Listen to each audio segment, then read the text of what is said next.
Hi, does this Redmi Note 14 have headphone jack? So let's check together. For that, let's take a look at the bottom of the phone first, for example. And here we can see this charging port dynamics and SIM card slot.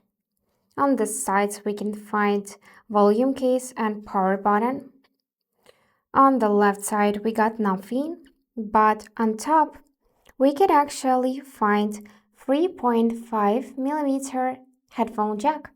This means you can easily connect your wired headphones to enjoy your favorite music or podcasts without needing any adapters.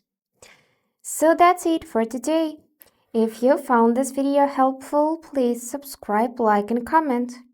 And I wish you all the best. Bye bye.